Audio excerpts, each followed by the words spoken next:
उस दिन बहुत सर्दी थी।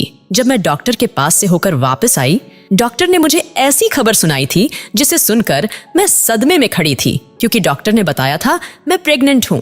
अपनी रिपोर्ट हाथ में थामे बुझे हुए कदमों से घर में दाखिल हुई तो मामी ने मेरी ऐसी हालत देखकर मुझे जल्दी से चाय बनाकर दी कि शायद तुम्हें ठंड लग रही हो, मगर मैंने चाय को हाथ तक नहीं लगाया और मामी के कंधे पर सर रखकर रो दी। वो घबरा गई थी और बार बार मुझसे पूछने लगी, क्या हुआ अर्पिता, सब ठीक तो है ना? मगर जैसे जैसे वह पूछ रही थी वैसे ही मेरा रोना बढ़ता जा रहा था। फिर रो रोकर जब मैं थक गई तो मामी ने मुझे चारपाई पर लेटा दिया और सोने का बोला। रोने के बाद इस कदर थकावट हो चुकी थी कि लेटते ही मेरी आंखें बंद होने लगी, यहाँ तक कि मैं सो गई। रात को आंख खुली तो मामी ने बताया, आज मामा घर वापस नहीं आएंगे, उनकी नाइट ड्यूटी है, इसीलिए खाना खाकर मैं फिर से लेट गई। जब वो मेरे लिए एक गर्म गिलास दूध लाई और जबरदस्ती मुझे पिला दिया। दूध पीकर मैं फिर से लेटने लगी तो वो बोली, अर्पिता क्या परेशानी है मेरी बच्ची, मुझे बताओ, मैं हूं ना तुम्हारे साथ, जो भी बात है खुलकर कहो बेटा। मैं कुछ लम्हे सोचती रही। पहले सोचा कि न बताऊं, लेकिन यह बात छुपने वाली नहीं थी। अपनी उंगलियां छटकाते हुए मैंने मामी को बताया कि मैं प्रेग्नेंट हूं। यह सुनकर वह जहां की तहां रह गई और मेरा पूरा चेहरा फिर से आंसुओं में डूब चुका था। अर्पिता, क्या कह रही है तू? कब हुआ ये सब? तू किसी को पसंद करती है क्या? अब मामी के अल्फाज बहुत सोच सोच कर निकल रहे थे और मैं नहीं में सर हिलाती जा रही थी। फिर बताना कैसे हुआ ये सब? तूने मुझे क्यों नहीं बताया? बोल, वरना मेरा दिल बंद हो जाएगा।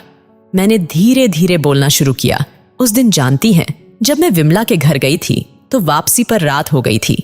मामी ने जल्दी से सर हिलाया और मुझे बात जारी रखने को बोला तो गली में अकेली वापस आ रही थी मैं, जब एक शख्स ने अंधेरे में मेरा मुंह बंद किया और मुझे एक खाली फ्लैट में ले जाकर मेरे साथ जुल्म कर दिया। कल मैं डॉक्टर के पास गई तो उसने बताया कि मैं प्रेग्नेंट हूँ। यह कहकर मैं फूट फूट कर रोने लगी और मामी गुमसुम सी मेरी बात सुन रही थी। जब मैंने बात खत्म की तो उनकी आंखों से आंसू बह निकले। वो पूरी रात हम दोनों जागती रही। मामी बार बार मेरा माथा चूमती और मुझे हिम्मत देती। मैं भी किसी बेजान चीज की तरह दीवार से टेक लगाए बैठी थी। मैंने जितना बताया मामी ने वो सुन लिया। उसके अलावा एक लफ्ज तक मुझसे न पूछा, न ही कोई कुरेद की अगर उनकी जगह मेरी अपनी माँ भी होती तो वह कहीं ना कहीं मुझे मुजरिम ठहरा देती कि शायद तुम्हारा किसी के साथ चक्कर होगा। मगर मामी ने एक लफ्ज तक मेरे खिलाफ नहीं बोला था। वो तो बस गम में हाथ उठाएं भगवान से शिकायत कर रही थी और बार बार खुद को दोषी करने लगी कि बच्ची पर इतना बड़ा जुल्म हो गया और कैसी जालिम औरत हूं कि उसका दुख ही न जान पाई। इसमें गलती उनकी नहीं थी, क्योंकि जिस दिन मेरे साथ यह सब हुआ था उस रोज मेरे कजिन यानी मामी के बेटे का रिसेप्शन था और रिसेप्शन के बाद मैं विमला को उसके घर छोड़ने गई थी, क्योंकि अकेले जाते हुए वो बहुत डरती थी और उसका भाई भी शहर में नहीं था। लेकिन मैं अपने आप को बहुत बहादुर और कोई झांसी की रानी समझती थी। मुझे कभी डर नहीं लगा। यहाँ तक कि मामा मामी ने भी मुझे कभी रात हो जाने के खौफ से सहेली के घर जाने से नहीं रोका। इसलिए मुझ में भी हिम्मत कूट कूट कर भरा था। मैं विमला को छोड़कर वापस आई तो सारे डर ने मिलकर मुझे बेबस कर दिया और मैं ऐसी टूटी कि अब तक नहीं संभल पाई। सुबह तक मैं उसी घटना वाली जगह पर लेटी रही। फिर उठकर हिम्मत की, पास लगे नल से मुंह धोया और घर को चली आई। हमारे घर का पीछे वाला दरवाजा हर वक्त खुला होता था, उसे कोई कुंडी नहीं लगाता था, तो मैं वहां से दाखिल हुई। चूंकि शादी वाला घर था और मेहमान बहुत ज्यादा थे, इसलिए किसी को भी मेरा ख्याल नहीं आया। मैं सीधा छत पर बने स्टोर रूम में चली गई और हुलिया वगैरह सही किया। यही मेरी हिम्मत की दलील थी। इतना सब हो जाने के बावजूद मैं पूरे होशो हवाशों में खड़ी खुद को नॉर्मल करने की कोशिश में लगी थी। अब जो हो चुका था मैं उसे वापस नहीं ला सकती थी, इसलिए बेहतर यही था कि या तो इसे बर्दाश्त कर लूं या फिर बताकर अपना तमाशा बनवा लूं। मेरे मोहल्ले में ही पहले भी ऐसा हुआ था। लड़की के साथ किसी ने ज्यादती की और सब लोगों को पता हो गया कि वो लड़की मेरी तरह मजबूत नहीं थी और उसके रोने ने सबको खबर कर दी, जिसका नतीजा यह निकला कि पूरे मोहल्ले ने उस लड़की के घर वालों पर थू थू की और उसके बाद लड़की की न शादी हुई न ही उसके बहनों के रिश्ते कहीं हुए। फिर मजबूर होकर एक रात वो सब यह इलाका छोड़कर चले गए। यही बात दिमाग में आते ही मैंने खुद को संभाल लिया। अगले रोज मेहमान चले गए। लेकिन मामी को मैंने कुछ भी नहीं बताया। फिलहाल मैं उनकी खुशियों को दुखों में नहीं बदल सकती थी। अभी नई नवेली बहू लेकर आई थी वो, तो कैसे मैं उनके रंग में भंग डाल देती? तो चुपचाप इसे कड़वे घूंट की तरह पी गई। अब मैं बहुत चुप रहती थी। मामी को भी शायद इसलिए महसूस नहीं हुआ था क्योंकि अब वहां भाभी भी आ गई थी, तो उससे बातें वगैरह करती रहती। मेरे लिए भी यह अच्छा था। मैं नहीं चाहती थी कि कोई मेरे साथ हमदर्दी करे या मुझे कोई बेचारी बनाकर मेरे बारे में बात करें। शायद सारी उम्र ऐसे ही चुपचाप निकल जाती अगर मेरी तबीयत गिरी गिरी न रहने लगती। मैं तो डॉक्टर के पास कभी न जाती, लेकिन मामी ने जबरदस्ती मुझे भेजा कि जाओ जाकर चेक करवाओ, कहीं अंदर ही अंदर कोई बुखार ना हो। मैंने उन्हें लाख मना किया, मगर वो खुद चादर उठाकर मेरे साथ चलने को तैयार थी, जिस पर ना चाहते हुए भी मुझे हामी भरनी पड़ी। अच्छा ठीक है, एक बार भाभी और भाई को जाने दें, फिर मैं चली जाऊंगी। मेरा यही ख्याल था कि अगर कोई बात खुले तो भाई या भाभी घर पर न हो। और कल वह घूमने के लिए मनाली जा रहे थे। उनके घर से निकलते ही मैं भी डॉक्टर के पास चली गई। लेकिन आगे डॉक्टर ने जो रूह दहला देने वाली खबर सुनाई, उसे सुनकर मुझे यही लगा कि अब मैं कभी मामी के सामने सर नहीं उठा सकूंगी, क्योंकि वो मेरी माँ नहीं है। अगर माँ होती तो शायद मेरी हालत को समझती, मुझे बुरा भला कहती, लेकिन मैं गलत थी। उन्होंने तो उफ तक ना कहा था। उस वक्त मुझे खुद पर बहुत शर्मिंदगी हुई कि पूरी जिंदगी इस मामी की मोहब्बत तले गुजार दिए और आज तक मैं इन्हें समझ न पाई। बचपन में मेरे माँ बाप ने भी मुझे रखने से इनकार कर दिया, तो यही वो नेक औरत थी जो आगे बढ़ी और मुझे अपनी गोद में भर लिया। हमारे खानदान में कोई गरीब घराने से ताल्लुक नहीं रखता था, बल्कि सब लोग पढ़े लिखे और अच्छे पद पर थे। मेरे पापा डॉक्टर थे। वो पढ़ लिख तो बहुत थे, मगर अपनी सोच को कभी न बदल सके। हम लोग 5 बहनें ही थीं। पापा को बेटे की बहुत ख्वाहिश थी, लेकिन उनकी बदकिस्मती या किस्मत का खेल, भगवान ने उन्हें बेटा नहीं दिया। इस बात का गुस्सा वो मेरी माँ पर भी नहीं निकाल सकते थे, क्योंकि उन दोनों की पसंद की शादी थी। मेरी माँ और पापा दोनों मेडिकल कॉलेज में साथ पढ़ते थे। वहीं से वो एक दूसरे की मोहब्बत में गिरफ्तार होकर शादी जैसे पवित्र बंधन में बंध गए। पापा ने बहुत पढ़ा, लेकिन उनकी जाहिलियत उन्हें ले डूबी। उन्होंने माँ को प्रैक्टिस नहीं करने दी, यहाँ तक कि माँ ने हाउस जॉब भी नहीं की और पापा के साथ ब्याह कर उनके घर आ गई। फिर जब पहली बेटी की पैदाइश हुई तो उस पर सभी खुशी का इजहार किया, और बनता भी था। वैसे भी सारी खुशियां सिर्फ बड़े बच्चों के ही मुकद्दर ठहरती है। हम छोटों को तो कचरे के ढेर में फेंक दिया जाता है। पहली के बाद दूसरी पर कम खुशी हुई। मेरी माँ भी पापा के रंग में इस कदर ढल चुकी थी कि वो दिन कहते तो माँ रात को दिन बोल देती। अगर पापा खुश होते तो वो भी खुश होती। अगर पापा के सर में दर्द होता तो माँ को बुखार हो जाता। दोनों की आपसी मोहब्बत मिसाल थी, मगर औलाद के बारे में मार खा गए। इसी तरह दूसरी तीसरी बेटी और फिर चौथी बेटी तक औलाद की मोहब्बतें न जाने कहां गुम हो गई। पापा खुद कुढ़ते थे कि डॉक्टर होने के बावजूद वो अपनी बीवी को कोई ऐसी दवा नहीं दे सकते जो लड़का पैदा करे। आखिरी कोशिश के नतीजे में मेरी पैदाइश हुई। पापा ने तो मुझे देखा भी नहीं था और मामी से कहा कि अगर तुम ये लड़की लेना चाहती हो तो मैं खुशी से देने को तैयार हूं। मामी को क्या चाहिए था? उनका सिर्फ एक ही बेटा था जो उस वक्त 7 साल का था। प्रदीप के बाद वह मां नहीं बन सकती थी। उन्हें बेटी की बहुत ज्यादा ख्वाहिश थी। अगर वो ख्वाहिश मेरे जरिए पूरी हो सकती थी तो वो क्यों मना करती? उन्होंने खुशी खुशी मुझे बेटी मान लिया और मैं उन्हें मां समझकर भी मामी बुलाती रही। बचपन से ही मेरे होश संभालते उन्होंने यह बात मुझे बता दी थी कि मेरे असल माँ बाप कौन हैं। तभी से मैंने उन्हें मामी कहना शुरू कर दिया, क्योंकि मुझे उम्मीद थी कि एक रोज मैं अपने माँ बाप के पास वापस चली जाऊंगी। लेकिन मैं गलत थी। मामी ने मुझे हमेशा प्यार दिया, माँ से बढ़कर मुझे संभाला, लेकिन मेरे अंदर की उम्मीद हमेशा बाकी रही। लेकिन ये उम्मीद उस रोज मरी जब मैंने डॉक्टर की दिखाई रिपोर्ट सबसे पहले जाकर अपनी असल माँ को दिखाई।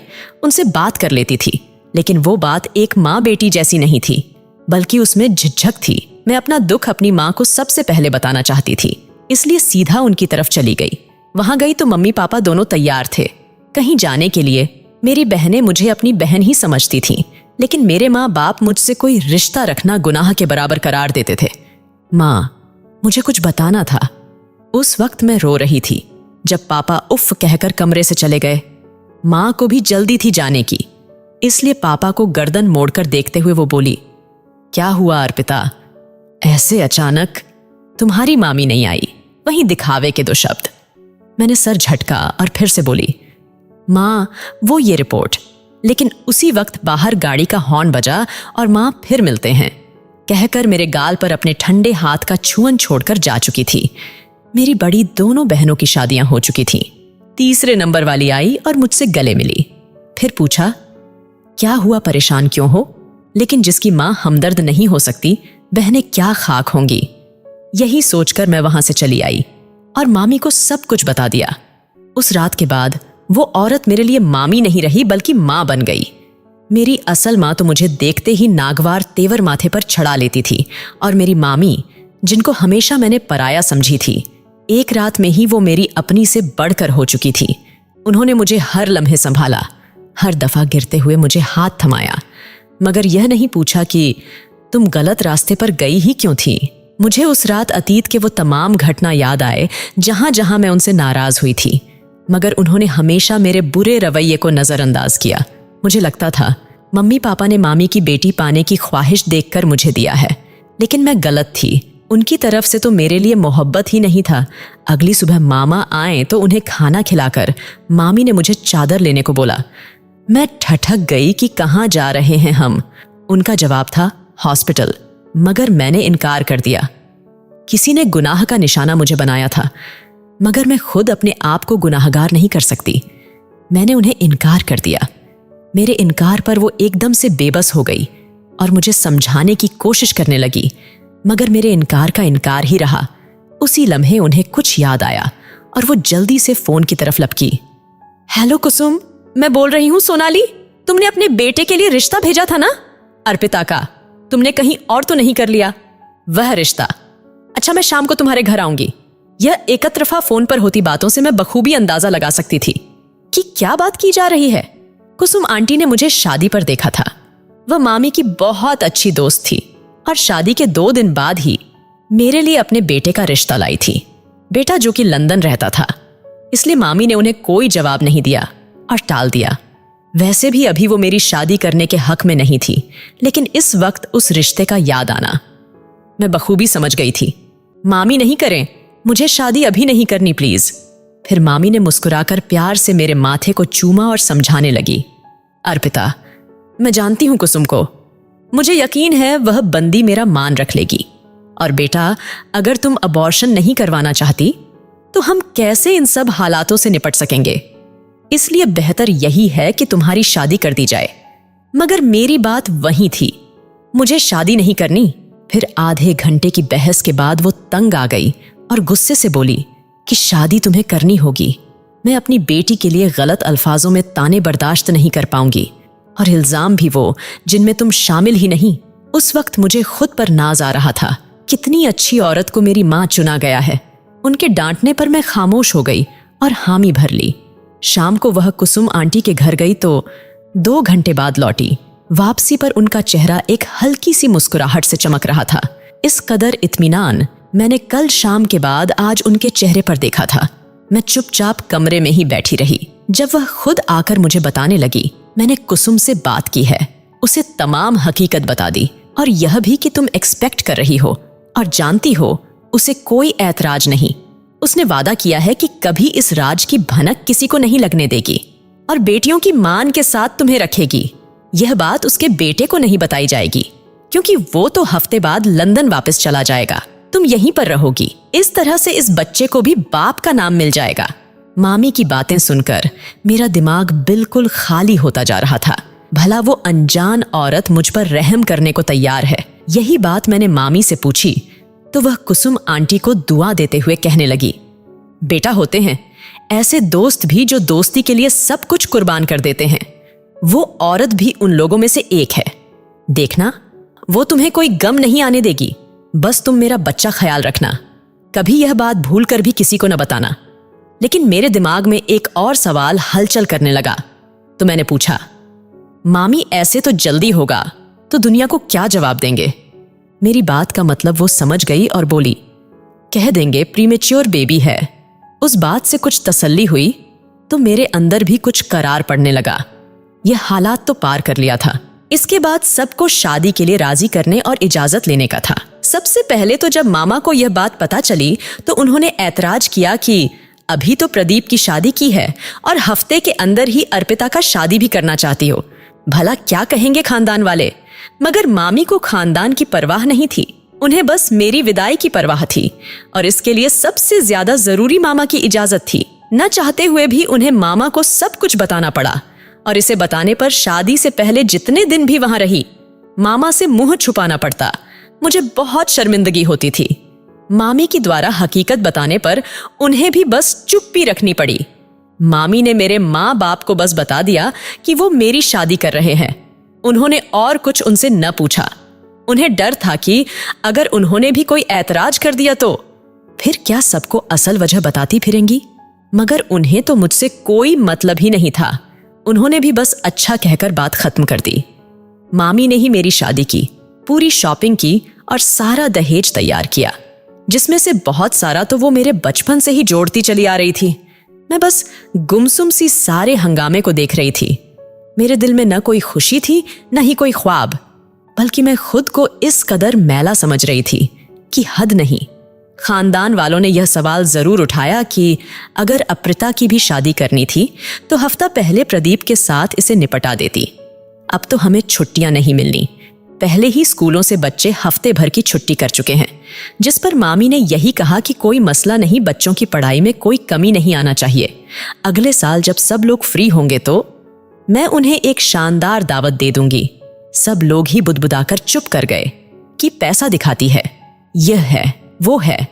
मगर मामी को कोई फर्क नहीं पड़ा। विदाई से पहले वह बात बात पर रोने लगती, मुझे गले से लगाकर कई कई मिनट दिलासा देती। मैं भी उस हफ्ते में उनसे तमाम प्यार दिखा रही थी। जिस दिन रिश्ता तय हुआ तभी उन्होंने मुझे डपट कर कहा, अर्पिता, ये हफ्ता तुम अपना हर गम भूल जाओ, इसे मनाओ, एंजॉय करो। हम माँ बेटी खुशी खुशी एक दूसरे से जुदा होंगे। इन दुखों के बोझ के लिए तो सारी उम्र पड़ी है। मैंने न चाहते हुए भी यह बात मान ली, मगर अंदर ही अंदर यह दुख हर वक्त मुझे काट खाने को दौड़ता रहा था। आखिर वह दिन भी आ गया जिसे मामी ने इतने अरमान सजाए थे। लेकिन अब मैं विदा भी हो रही थी तो कैसे न कोई मेहंदी न कोई संगीत। सीधा शादी के बाद विदाई शादी में सिर्फ मेरे माँ बाप थे और उस वक्त भी पापा बार बार घड़ी को देख रहे थे। उन्हें यह रवैया अपनाए देखकर मैंने बहुत से आंसू अपने अंदर उतारे और मामा मामी को ही माँ बाप का दर्जा देकर विदा हुई। मेरी सास बहुत अच्छी औरत थी। मुझे घर लाते ही सबसे पहले गरीबों में खूब दान किया। उस वक्त उनकी आंखों से आंसू बह रहे थे। बाकी सब ठीक था, लेकिन मेरी सास ने शादी पर बोल दिया था कि अर्पिता घूंघट करेगी। अरुण यही चाहता है कि उसकी दुल्हन घूंघट ओढ़े, इसलिए मैरिज हॉल से लेकर घर तक मैं घूंघट में ही रही। चूंकि सब अपने थे तो किसी को ऐतराज नहीं हुआ। कमरे में भी मुझे सांस ही छोड़कर आई और बगैर कोई नसीहत किए मेरा माथा चूमकर वापस चली गई। अरुण भी बहुत अच्छे थे। वैसे भी एक रात में उन्हें मैं कितना जान सकती थी। उन्होंने तो मुझे पर्दे या घूंघट के बारे में कुछ नहीं बोला और यही कहा कि मैं जल्द तुम्हें लंदन बुला लूंगा। फिलहाल तुम्हारा वीजा और बाकी कागजात बनने में कुछ वक्त लगेगा। मेरे लिए यह खबर दुखी का नहीं बल्कि खुशी का था कि इस तरह मैं अपने साथ बंधे झूठ को संभालने में कामयाब हो जाऊंगी। सास ने मुझे इतना अच्छा समझाया था कि मैं अपने तमाम डर पीछे छोड़कर अरुण की दुल्हन बनी बैठी थी। सबसे बड़ा सहारा मुझे सास का था और मेरे लिए यह एक सुकून की बात थी। अगले रोज रिसेप्शन से पहले सास मेरे पास आई और बोली, अर्पिता, जो कुछ भी है वह तुम्हारे और मेरे दरमियान है। बेटा, भूल कर भी किसी के सामने जिक्र न करना, बाकी सब मैं देख लूंगी। और एक बात, तुम अपने ससुर से भी घूंघट करोगी। मैं कोई रिवायती औरत नहीं हूं, लेकिन तुम्हारे भले के लिए कह रही हूं, उनसे घूंघट करना। बाकी तुम्हारी जो फरमाइश ख्वाहिश हो तुम मुझे बता सकती हो। मैं अपनी बेटी को कभी भी दुखी नहीं देख सकती। सास की घूंघट वाली बात मुझे अजीब लगी, मगर मैं चुप रह गई। अब शायद बहुत सी बातों पर चुप ही करना था। रिसेप्शन पर भी मैंने सास की कहने के मुताबिक घूंघट ओढ़ा और रिसेप्शन के हफ्ते बाद ही अरुण भी लंदन चले गए। उनका रवैया मेरे साथ ठीक था, लेकिन बहुत अच्छा नहीं था। मुझे बहुत मर्तबा वह लंदन के बारे में बता चुके थे, वहाँ माहौल ऐसा है वैसा है। इंडिया में मुझे घुटन होती है, यहाँ के लोग हुकूमत करना जानते हैं और बहुत कुछ।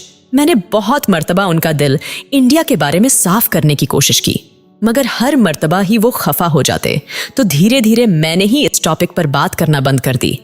लंदन जाकर भी मैं ही उन्हें फोन करती, वो मुझे फोन नहीं करते थे। अगर कभी फोन न करने का शिकवा करती तो कहते काम बहुत है, और वैसे भी तुम तो इंडियन ही रहोगी, जिसे बंदा फोन न करें तो जुर्म हो जाता है। इसलिए मेरा यह शिकवा भी दम तोड़ गया। मैं अब पूरा दिन कमरे में ही रहती। घर में काम वाली थी, खाना सास खुद पकाती थी। मुझे रोज सुबह बिना नागा किए फल और जूस लाकर देती थी और किसी काम को भी हाथ ना लगाने देती। मैं आजिज आ चुकी थी, इतनी बोरियत कभी महसूस नहीं हुई। ससुर भी अक्सर पूरा पूरा दिन बाहर ही होते थे।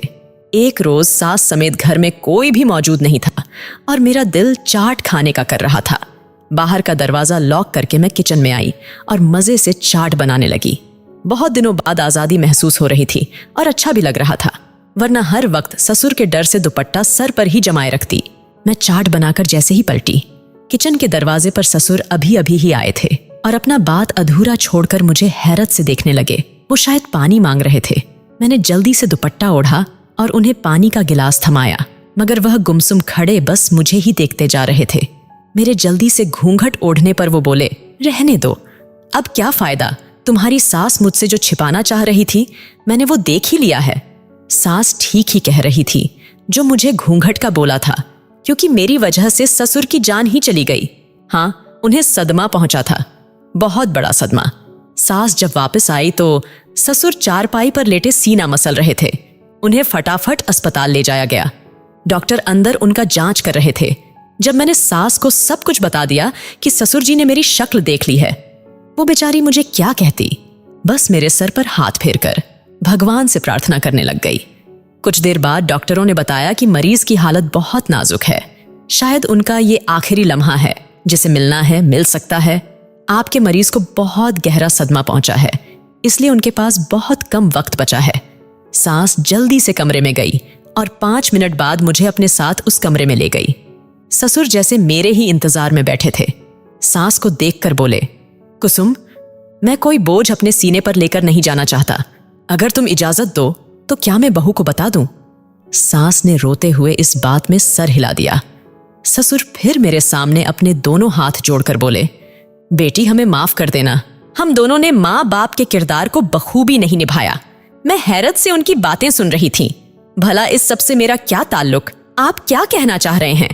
आखिरकार मैंने पूछ ही लिया, बेटा क्या तुम्हें याद है तुम्हारे साथ वो जुल्म किसने किया था? इस बात पर मैंने चौंक कर सास को देखा तो वो सर झुका ली। नहीं, मेरे नहीं बोलने पर वो बहुत दुखी हुए। तुम्हारे साथ वो मेरे बेटे ने किया था, अरुण ने, जो अब तुम्हारा पति है। आसमान टूटना क्या होता है मुझे उस वक्त मालूम हुआ था। मैं शॉक्ड होकर ससुर को देखती ही रह गई। जब वो आखिरी हिचकी लेकर अपने तमाम बोझ से आजाद हो गए, उनके अंतिम संस्कार के बाद जब कुछ हालात रूटीन पर आए तो सास खुद ही मेरे कमरे में चली आई। जो बात मैं उनसे पूछना चाह रही थी उन्हें भी बताने की उतनी ही बेताबी थी। बिना कुछ पूछे ही वो बोलने लगी, उस दिन जो बात तुम्हारे ससुर अधूरी छोड़ गए थे, आज वो मैं पूरी करने आई हूं। मेरा बेटा बचपन से ही इंग्लिश स्कूलों में पढ़ा है, जिससे उसकी जुबान के साथ साथ सोच भी अंग्रेजों वाली हो गई है। उसे इंडिया हमेशा से ही खलता था, तभी उसने लंदन में शादी कर रखी है। जब वो यहाँ वापस आया तो मैं नहीं जानती तुम उसे कहाँ मिली। उस दिन वो नशे में चूर घर से निकला था और फिर तुम्हारे साथ ज्यादती करने के बाद वह इसी नशे की हालत में वापस घर आया। हम दोनों ही उसके लिए जाग रहे थे, मगर घर आते ही वह बेहोश हो गया। लेकिन नशे की हालत में वो तुम्हारी बातें कर रहा था। उसी वक्त उसे होश में लाने के लिए डॉक्टर को बुलाया, जिसकी कोशिश से वह होश में तो आ गया। तो मैंने उससे पूछा और जवाब में उसने बताया कि वो लड़की कहाँ पड़ी है। हम दोनों रात के अंधेरे में तुम्हें ढूंढते वहां तक पहुंचे। मैं नहीं जानती थी कि मेरी सहेली के घर ही मेरा बेटा डाका डालेगा। मैं पहले तुम्हें घर छोड़ना चाहती थी, लेकिन ऐसा करती तो मेरी दोस्त कभी मेरे सामने सर न उठा सकती। लेकिन तुम मेरी दोस्त की बेटी हो, यह बात मेरे पति नहीं जानते थे। बाकी एक नॉर्मल अंदाज में मैंने तुम्हारे लिए रिश्ता भेजा और बेटे को भी नहीं बताया कि तुम वही लड़की हो। उसे कौन सा याद था, तभी मैंने तुम्हें ससुर से पर्दा करने को बोलती थी। अब यहां रहना या न रहना तुम्हारा फैसला है। लेकिन यह बात दिमाग में रखना कि मेरा बेटा कभी राह पर नहीं आएगा। यहाँ रहकर अपनी जिंदगी शुरू करो, बजाय उसका इंतजार करने के। मैं बस खामोशी से सास की बातें सुन रही थी और फिर जाकर मामी को सब बताने के बजाय मैंने चुपचाप वहां रहना कबूल किया। अगर ऐसा न करती तो समाज मुझे कबूल न करता। अब मेरा पति वापस आए या न आए मुझे फर्क नहीं पड़ता, लेकिन मेरा एक बहुत प्यारा बेटा है जिसकी परवरिश मैं ऐसे करूंगी जो लड़कियों की इज्जत करना जानता हो।